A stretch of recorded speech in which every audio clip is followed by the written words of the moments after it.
Hi guys, welcome to my YouTube channel. My name is Alexis.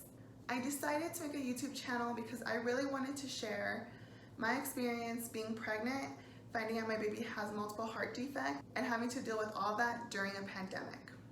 This video is going to be about me being pregnant and how I found out and what that brought with it, the journey I had to go through that. So let's go ahead and get right into it. So I first learned that I was pregnant at the end of August. I found out super early, and by week 5, I was super sick. I had really bad morning sickness. I was throwing up a lot. I could barely get out of bed. Most times I survived off of crackers, bagels, and smoothies if I can keep them down. That was really rough. That lasted about 16, 17, 18 weeks around there. It's got to be more manageable. It used to be every single day, and then it tapered off 3 times a week, maybe once every week. By week 18, I almost never had morning sickness. I was so excited. I was also a flight attendant when I found out I was pregnant. So I would have long 4-hour, 5-hour flights, and in between the flights, I was getting very sick. I would go to the bathroom, puke, and have to wash up in a lavatory, a tiny little airplane bathroom. It was very difficult, not the best time to be pregnant, and not the best time to get sick, that's for sure. Me and my boyfriend Ben were very excited to be pregnant. We weren't expecting to get pregnant so soon, but once we found out that I was pregnant, we were over the moon excited.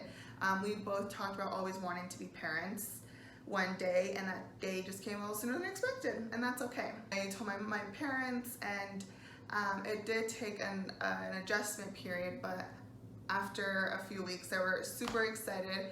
My parents were over the moon for me, and the same with Ben's parents. His parents were so excited to be grandparents. My baby would be the first grandkid on both sides, so that was super exciting, and I knew she'd be super loved. It was about November when I found out the gender, and I still hadn't told any of my other family members yet. It was really just my parents, my brother and sister, and Ben's parents and brother.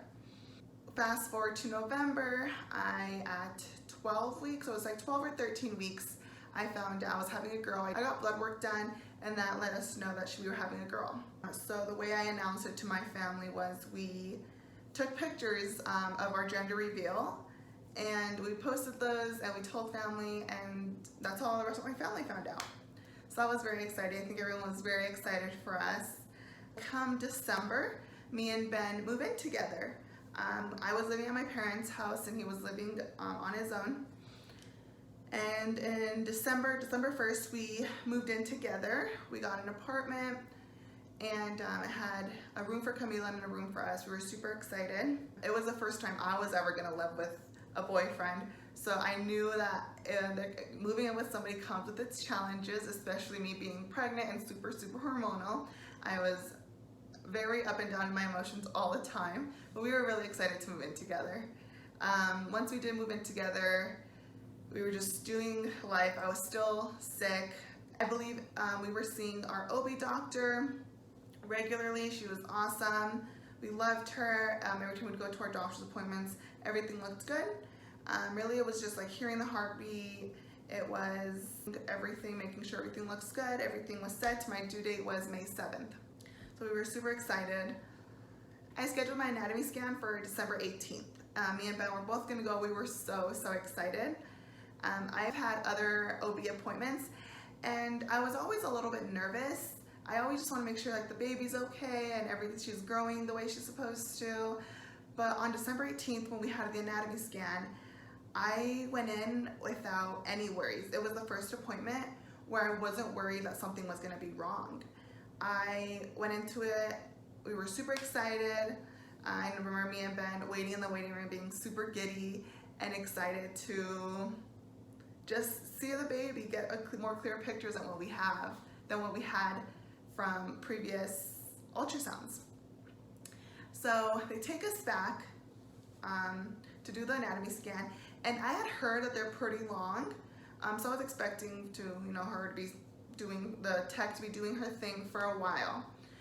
I would say it was about 30 minutes of her just checking everything. She's like, no, the head looks good. She confirmed it was a girl. She did have me move on my side. She had me move around. She was telling me that she couldn't get a clear picture of the heart. I'm like, okay, like I was just moving around doing what she told me to do.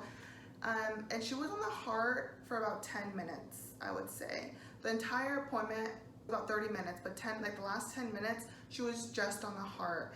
And the way she was explaining it to me was, I'm not getting a clear picture. Can you move this side? Can you move this way?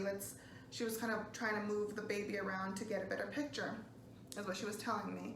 Finally, it looked like she got a good picture. And she's like, I'll be right back. I want the doctor to come and see if she could get a better picture of the heart. I said, okay. I still didn't think anything was wrong. I was still like, yeah, sure, no problem. The baby's just being stubborn. The doctor, she comes in and right away, I see that she's very serious. She's not super happy or excited or hey, she's just very, very serious. So she comes in and she sits down and, I'm Dr. So-and-so. And she just right away told me, the way she was explaining this was, she was kind of starting to beat around the bush a little bit. I kind of wish she would have gone more straightforward, but she was just saying, she kind of worded it very, she didn't know how to tell me. She was very much trying to figure out how to tell me something was wrong. That way I knew something was up when she was having a hard time getting the words out. She was telling me, sometimes we see things in these anatomy scans that aren't normal, or she was explaining it by saying it looks like something could possibly be wrong with the baby's heart. When she told me those words, I kind of just blacked out a little bit. I was just like, what? I honestly I couldn't believe what I was like, no, this doesn't make any sense. We're just coming in for our anatomy scan. We're just making sure everything looks fine. I wasn't saying these things, but I was definitely thinking them. So she was telling me, these things do happen and I want to take a look and see what I see. And I'm like, okay. So I lay back down and she has the ultrasound machine and she goes back to looking for the baby's heart. And I think it was about like 15 minutes, 20 minutes of her just looking at the heart. At that point, I felt like I was just shaking because she had just told me, it looks like something is abnormal about the heart. It's not a normal heart. So at that point, those 10, 15 minutes felt like forever. She said she wanted to take a look to see what she believed it could be. She was looking, she finished up. She said that it looks like some blood might not be going where it's supposed to. She drew a sketch on just a sticky note and said, it looks kind of like the blood isn't going where it's supposed to in the heart. She couldn't really explain too much. So she told me, I'm gonna go ahead and send you to a pediatric cardiologist to get a fetal echocardiogram. It was the 18th, my appointment was at 2:30. We were there until 5:30 because, in between the anatomy scan and her talking to me and the tech doing the anatomy scan, it took a long time. So she said, let me go. It was too late for me to go to a pediatric cardiologist that day, but she wanted me to get in as soon as possible. She said there was a few different places I could go. She said she was gonna get me in as soon as possible. So she left the room and she told me, I'm gonna go see where I can get you in tomorrow morning. So I said, okay, because I couldn't go very long without knowing what exactly was wrong. Something's wrong. I'm told something's wrong with your baby's heart, but we don't exactly know what it is. She knew. I wanted to know what was wrong. Comes in maybe 10 minutes later and tells me, I have a cardiologist for you. Your appointment is at 8 o'clock in the morning. Okay, she gives me the address. She tells me who I'm seeing, all that. And me and my boyfriend, Ben, we just go to our car. And I had yet to really cry. I think I got teary with her telling me. I might have cried for a minute, but I was just in shock. I was still processing what I was just told. So I think once I went to the car, I was just shaking. And I know Ben was just also just in shock. We couldn't believe what we had just heard. We go to the car, and I called my mom and I told her, we just got out of the anatomy scan, and out of nowhere, I just broke down in tears while I'm on the phone. I broke down in tears, and my mom right away, like, what's going on? What's wrong? And I just said, like, something's wrong with the baby's heart. At that point, we just didn't know what to do. I felt so helpless. All I know is something was wrong with my baby's heart. It was very hard to process. I didn't even know how to deal with my emotions. So instead of coming home, me and Ben went to my parents' house. I really just needed to be surrounded by my family, and I knew it was gonna make me feel better to go see my brother and sister. So me and Ben drove over to my parents' house, and we talked about it there. And I asked her to come to the appointment with me and Ben to go see the cardiologist, and she said, okay, perfect, not a problem. Next day, December 19th, we had our cardiologist appointment. From, 5:30 to 8 a.m. the next day were like the longest hours ever. I was just so nervous about what I was gonna hear. I was so scared. I was terrified. I didn't know what to expect. It was very, very hard. We left my parents' house, we came home.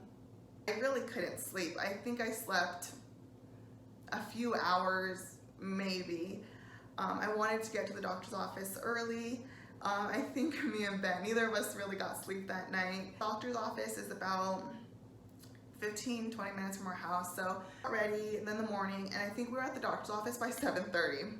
The doctor's office wasn't even opened yet before we had already gotten there. I wanted to get there, and I wanted to know what was wrong. I wanted to know, like, what is wrong with my baby's heart. We got to the appointment, we checked in, my mom was there. It's 8 o'clock, and I get a fetal echocardiogram done, focusing in on the baby's heart and getting a more clear picture.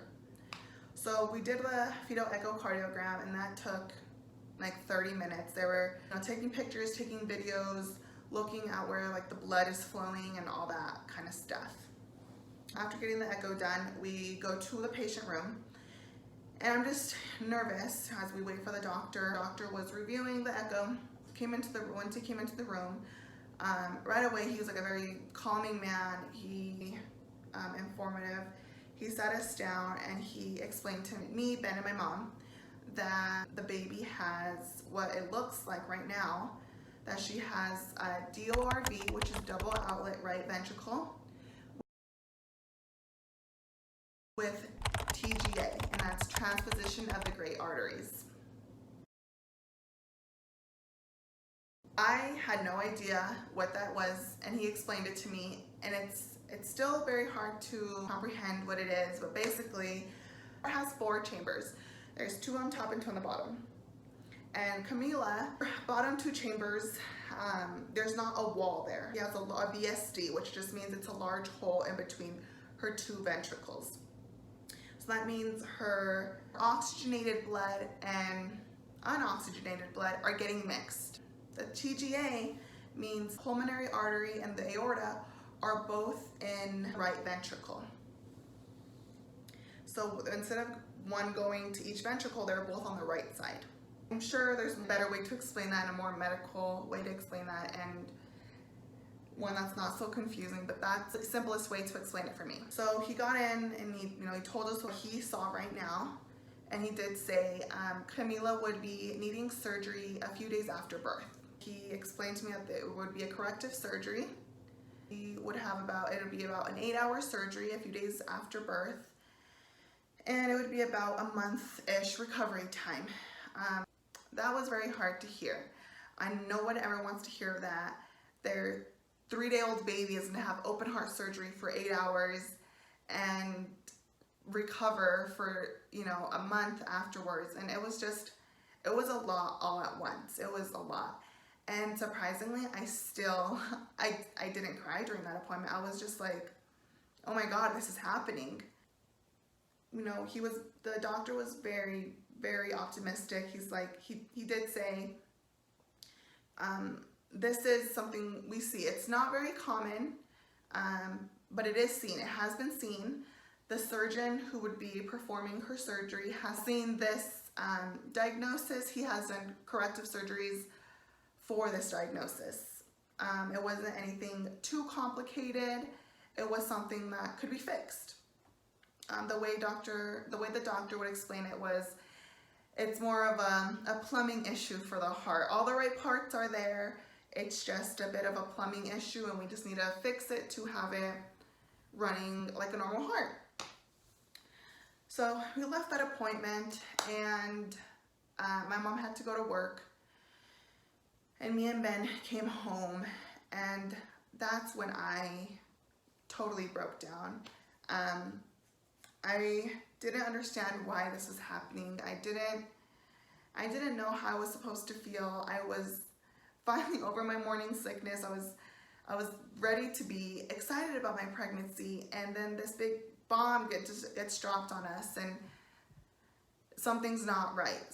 A big something. Her heart isn't right, and that's just so hard to hear. And the following week, it was December 19th, just a week or two away from Christmas, and I was supposed to be going to work that day. I obviously called off. I couldn't go to work. I couldn't be away for a few days after just finding out that my baby has heart defects. So I'm off of work. Then it's fast forward to December 23rd. It's tradition in my family to make tamales for the holidays. We celebrate Christmas, so it was me, my mom, my grandma, and two of my aunties, my dad's sisters. We were making tamales, and we did let them know that the baby had heart defects. We didn't go into details, but we did let them know that the baby had some heart defects. I was supposed to go to work, I believe it was that night or the 24th, early in the morning. I don't remember. I, at this time, was leaning a lot on Ben for support, leaning a lot on my parents. I hadn't been by myself yet. I just felt like I needed to be surrounded by the people that I love. I needed to be surrounded by people that could support me just during this time. It was a lot to take in. I called off of work for Christmas. I honestly just couldn't go to work. I couldn't even think about going to work. I know if I went, I would be just so unfocused, and as a flight attendant, I can't not be fully there. So I called off of work. I spent Christmas with my family. I just try to make the best of it. We celebrate Christmas with lots of family. I come from a huge family, so there was lots of people at our Christmas party. We celebrate, and still nobody knew. It was just those two aunties and my grandma and parents and my brother and sister and I and Ben. But no one else knew. And I wasn't in a place that I could tell people yet. It was too new. Let's skip over to January. I'm still trying to process everything going on. I still couldn't believe it. I could say from the day I found out, I think I cried every single day. I cried every single day, but I did it in private. I was almost even ashamed just to cry in front of Ben, just because I knew he was being so strong for me. He hadn't broken down yet. He hadn't freaked out yet. He was very positive about everything. He was very optimistic of everything. The baby has a heart defect, but it was gonna get corrected, and everything was gonna be okay. And we're gonna have to go through this, but we're gonna be okay. And I wasn't at the point of I can think that way yet. I was just still so sad, so trying to comprehend why this was happening and what exactly was happening. So I think I cried just about every day. I would be in the shower a little extra long and just cry in the shower because no one could hear me there. I would wake up shaking in the middle of the night, having nightmares about what's going on, and run to the garage and break down in the garage. I didn't want Ben to hear me crying. So that was very hard. January, February, I'm feeling better about Camila. I'm feeling better about the situation. I don't think I ever got to a place of I accepted this is happening to her, but I felt more like I understood what was happening and there was a plan going forward. So we found out about Camila's condition The hospital I was going to assigned me a care coordinator, and she was amazing. What she did is she would make all my appointments. So once I found out what was going on with Camila, I no longer saw my normal OB doctor. I saw a periodontologist, which is like a high-risk doctor, a high-risk OB doctor. I also needed to continue to see the cardiologist to continue to monitor Camila. And we also met with the surgeon who would be doing Camila's surgery. We are also meeting with neonatologist, which is the NICU doctor who would be taking care of Camila. I believe it was at the end of January, I met with a cardiothoracic surgeon. And we went in, he had already looked at the scans and spoke to the cardiologist about what's going on. And when he met us, he told us what the corrective surgery was gonna look like. It was a very difficult day. When we met him, he had told me once Camila's born, most babies, get placed on their mother's chest and they get to be held and snuggled by their mom. I was told Camila would be born and I wouldn't be able to hold her. She was gonna be born and she was gonna get taken to the NICU right away. There was gonna be a NICU team in the room with me when I was giving birth. There was gonna be extra doctors, and there's gonna be neonatologists and nurses and everybody there to take care of her. So she was gonna be born and get taken straight away with the neonatologist. It made me very sad to think of like not being able to hold your baby. You're holding your baby for 9 months, almost 10, and all you want to do is hold your baby and see what they look like, and you're told you're not gonna be able to see her. That was really hard to hear. Then he explained to me that Camila would need to get IV in through her umbilical cord. I had no idea they even did it. I was amazed, but because she was gonna have an IV in her umbilical cord, it meant that no one would be able to hold Camila. Because it is very delicate, she would only be able to stay laying down. I wouldn't be able to hold her. So I was told, I can't hold her after birth and I won't be able to hold her, has the IV in her umbilical cord. That was going to be, I was still trying to process, Camila has multiple heart defects and I wasn't gonna be able to hold her. Okay. Camila was gonna have her surgery about 3 to 5, 6 days after being born. And after surgery, I still wouldn't be able to hold her. We were able to touch her arms and legs and stuff like that, but it's not the same as holding your baby and having skin to skin right away. So she was going to have surgery 3 to 5 days after being born, recover in the pediatric intensive care unit for 3 to 4 weeks after that. It was a very scary time just hearing that news. I was trying to process it. I was trying to accept it as best I could. I felt very well prepared that we saw so many different doctors. After we had met with the surgeon, I was regularly seeing my periodontologist every 4 weeks. She was monitoring Camila's heart. We were getting ultrasounds every 3 to 4 weeks. They were making sure everything looked good. Because of her heart abnormality, just needed to keep a closer eye on her. I was still working at this time. It was about the end of February, beginning of March, I was starting to get these really bad migraines. I believe it was on my last trip. I was coming home and my head hurt so bad. It hurt so bad, I was getting dizzy. The right side of my face was getting numb. I had never experienced a migraine like that before. When I came home, I wasn't feeling so good. My head was throbbing. I was like, let me hop in the shower. A nice, hot shower will help me feel better. My head hurt so bad that I was in the shower and water falling on my head was hurting. The side of my face was starting to just feel numb. I go to the doctors. I call my doctors and let them know what's going on. And they said, how about you just come in? We need to take a look. Let's see what's going on. Go to the doctors and they do scans of my head, and really they just said you get really bad migraines. At that point, I was no longer able to fly. I couldn't work anymore once I started getting my migraines. So I was, bummed about that. At the same time, it was the beginning of March, and that's when COVID hit. When COVID started, booming a little bit more in the United States, like I still didn't realize how big of a deal it was, because there wasn't too many cases yet. It was talked about, but life was still normal then. It became very unnormal very quickly. And the following weeks, that's when things started getting shut down. Stay-at-home orders were being placed. Really, I was just staying home. I think that was very hard for me because I felt very alone at that time. I wasn't seeing family anymore. I would see my mom and dad FaceTime every day, and I would see them here and there. But I was really just staying home. I felt very isolated at that time. I felt very alone. I hadn't known anyone who had a baby, had complications as significant as the ones that my baby had. I was very mad. I was very mad that this was happening to me.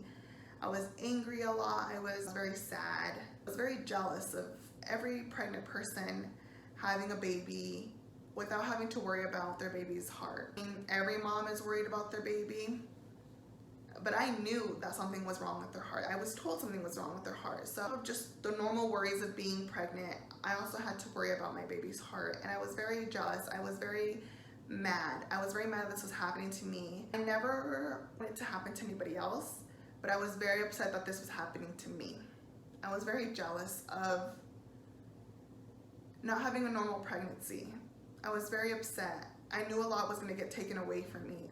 Being able to hold my baby, being able to breastfeed her, being able to just spend one-on-one time with her, I wasn't going to get that anymore. Mom was very supportive. I mean, she always wanted me to make the best of my pregnancy. Ben was always there trying to cheer me up. He, always looked at the bright side. He always was very optimistic, and that was very hard for me to do. I had my baby shower scheduled. I believe it was for the end of March. Very quickly, because of everything going on with COVID, my baby shower got canceled. I was very upset just because it was something I was looking forward to. All this bad news, all this, scary stuff, and I thought finally, like, something fun. I wanted to celebrate the fact that I was pregnant. I have such a huge family, a huge Mexican family. I was so excited to have this baby shower. I had to get canceled.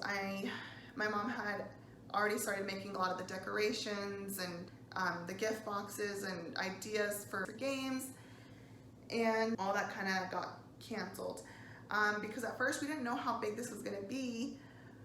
I thought, oh, we'll just postpone it a week or two. It's going to be fine. It's going to settle down. We'll just postpone it. The place we were going to have it at was like, yeah, we'll just postpone it. It's fine. That wasn't the case. Things just gradually got worse. The thing that happened in March was I got the flu. I had gotten the flu shot back in like October, but I still got the flu. When I got the flu, it was very dangerous just because me having a fever is very okay for the baby. So I went to the doctors and I had to be monitored and seen in the labor and delivery area because I was so far along my pregnancy. I was monitored overnight because I had the flu. I felt miserable. I've had the flu before, and having the flu when I was pregnant was for sure 10 times worse. By far. I was so miserable the entire time. I was still going along thinking my baby shower is going to be in April. Obviously that didn't happen. We were still planning for it to, we never got to it. We sent out our invites and we just contacted everyone, we're gonna postpone it for the next few weeks. We'll text you guys, we'll call you, we'll let you guys know. The weeks went on, COVID got worse and worse. That was very hard. April, my days were really just being at home. I know that I was like very sad and depressed during that time because I was alone a lot. It was just me and Ben for most of the day. I wasn't going to work anymore. I was really only leaving the house when I had some doctor's appointments. Because I was being monitored very closely, I did have more doctor's appointments than a normal pregnancy would. We have lots of ultrasound pictures of Camila. And so because of all the craziness going on with COVID, a lot of policies changed in the clinics I was going to. So I no longer could have Ben go to my appointments with me. Ben had gone to every single appointment with me. It was very hard for me and for him not to be able to go to these appointments. He would drive me to my appointments and just wait in the car. Going to these appointments was kind of scary, really. I, of course, had to wear a mask. I had to be by myself. For my appointments, I would walk in and I had to be wearing a mask. I walked in, they would give me hand sanitizer. I couldn't sit down anywhere. There was nowhere for me to sit, and they would just take me back. I was experiencing a lot of back pain. I was in so much pain towards the end of my pregnancy. I was not getting very much sleep because I was in so much pain. Another thing that popped up towards the end of my pregnancy was I started having signs of preeclampsia. So that was something else I had to deal with.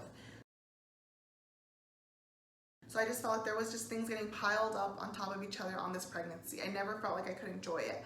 I always felt like as soon as things started to look up, something came up.